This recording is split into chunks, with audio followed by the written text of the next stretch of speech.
Hey everybody, welcome to another episode of the program.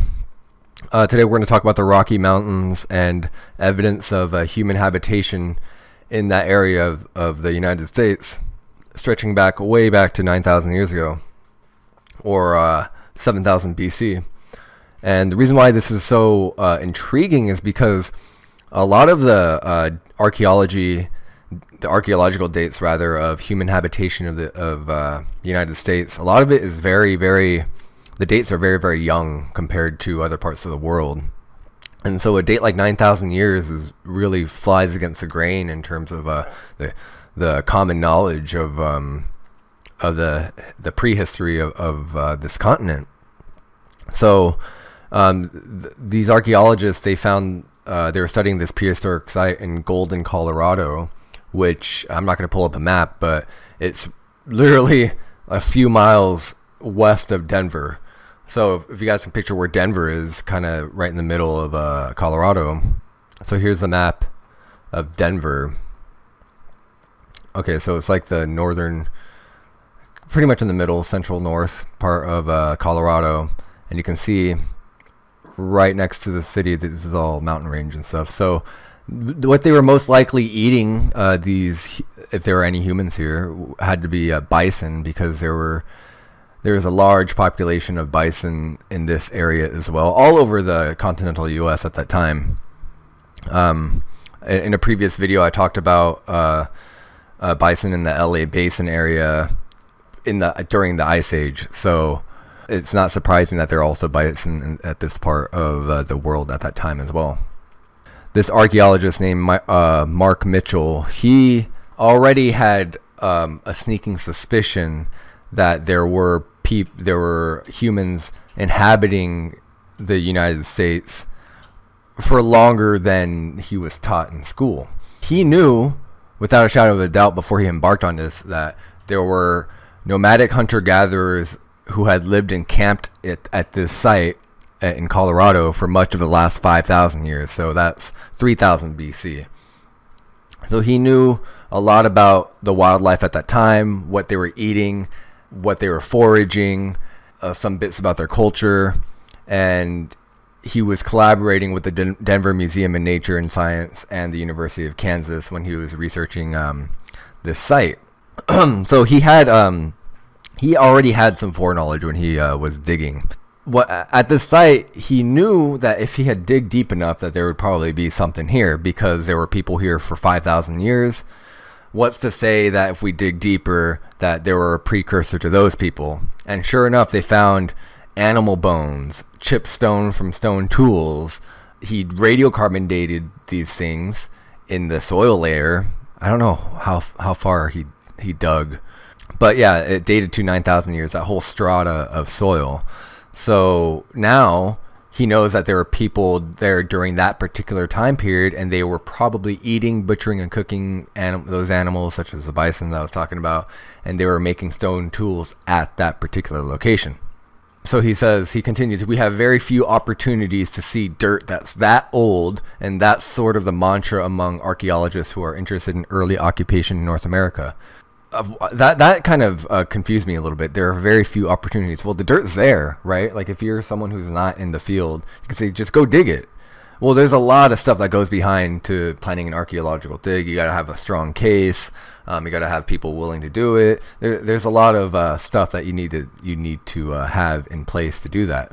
So when something like this comes up in the literature, in the headlines, then you can say that there's a consistent and concerted effort to get this research done and get this archaeological dig done.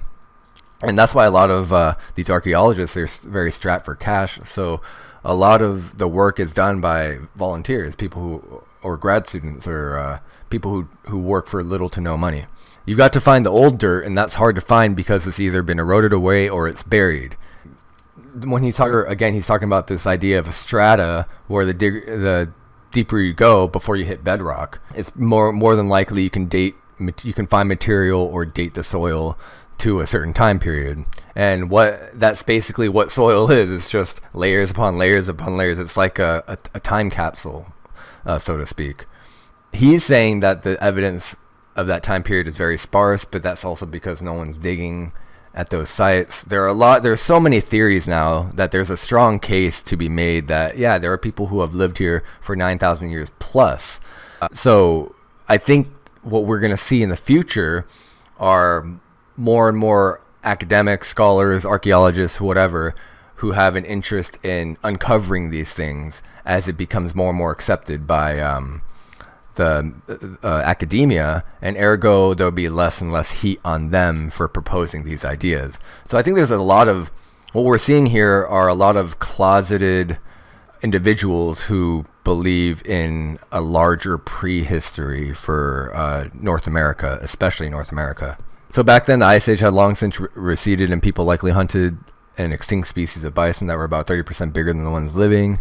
So yeah, if we look at the map here, this is, if it's 9,000, if it's about 7,000 years BC, that means the Younger Dryas had already happened about 2,000 years prior, or a little bit longer, like 2,500 years prior. So there must have been a lot of fresh water, and the ecosystem was still in that adjusting period from recovering from a giant ice sheet coalescing on North America that occupied a lot of the previously inaccessible land. So there must have been, again, a lot of bison were probably 30% bigger because of this. There's a lot of people were living in abundance in terms of food and resources, and like including fresh water. So again, when you look at a snapshot of this, there must have been, those people must have come from somewhere. So finding evidence like this is huge because it pushes back the timeline, the official timeline, to 7,000 years, and those people had to come from somewhere. So did they come from the Bering Land Bridge? Were there people who are already living there who survived somehow the Younger Dryas? Did these people come up from South America, in which the people who were the precursor to those people in South America, did they come from Australasia? Some genetic studies are revealing that they did.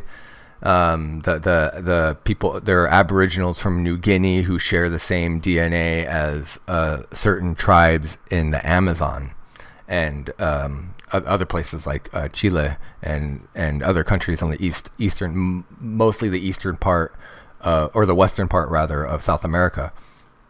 So let me know what you guys think about that. Again, this adds a whole nother wrinkle to this peopling of the northern North America, rather, or the Americas in general. It adds a new wrinkle to this debate or this topic, and there is without a shadow of a doubt that there were people 7,000 years ago in Denver, Colorado, or what's now Denver, Colorado, or Golden, Colorado. There were people living there and thriving. They're making tools. They more than likely had some structure in the wake of a huge cataclysm like the Younger Dryas event. So let me know what you guys think. Let me know about the resiliency of Homo sapiens, their savviness, their ability to adapt in dire situations. And I'll read your comments, and that's it.